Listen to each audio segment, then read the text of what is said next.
안녕하세요. 화상관제인 홍익표 변호사입니다. 이번 시간에 파산 선고전의 조치에 대해서 한번 나오는데 부인 실제 이루어지지 않죠. 거의 없습니다. 특별하게 의미가 없고요. 한번 쭉 보겠습니다. 보전 처분도 글쎄요. 파산 선고에서 보전 처분되는 경우가 있나요? 개인 파산에서 거의 없습니다. 그냥 그것도 패스. 다만 이제 개인 회생과 관련해서 좀 의미 있는 것만 좀 보겠습니다.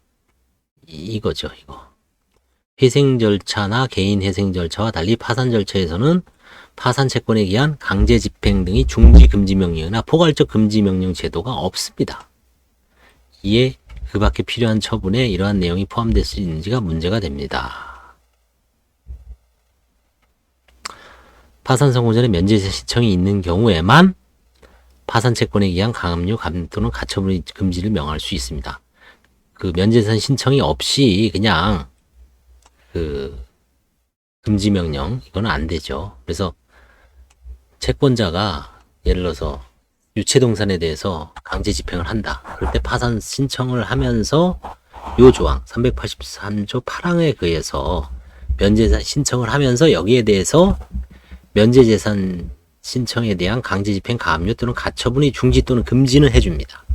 일반적인 재산에 대해서 이거 개인회생처럼 그런 건 없습니다. 그래서 이제 보겠습니다. 강제 집행 중지 가처분이 인정될 것인가.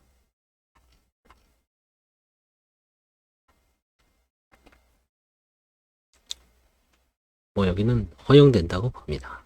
실제 하는지 안 하는지 모르겠어요. 거의 안 할 겁니다. 강제 집행 금지 가처분 이거는 허용되지 않는다. 그러나 압류에서 더 나아 한가 추심까지 진행하는 것은 이제 금지 처분은 허용된다. 담보권 실행 금지 정지 가처분 이것도 인정이 안 되죠. 왜? 담보권은 별채권이니까 파산 절차와 관계없이 행사할 수 있습니다. 412조에서 포괄적 금지 명령도 허용되지 않습니다. 이 정도를 알아두십시오. 개인 회생과 많이 다르다는 것을 알 수 있죠. 책임 제한 절차의 정지 명령. 이거는 이제 선박사고입니다. 우리나라에서 선박사고 크게 나온 거 있죠. 옛날에 2000년대인가요? 서산, 태안인가? 거기 기름 유출 사고 있었죠. 그때 하여튼 시베이온가 헛베이온가 하여튼 중국 쪽 선박이 이제 중국 국적인가요? 하여튼 그게 좌초가 돼갖고 해양 오염이 돼갖고 그것과 관련된 겁니다. 책임 제한. 실제로 개인 넘어가겠습니다. 이거는.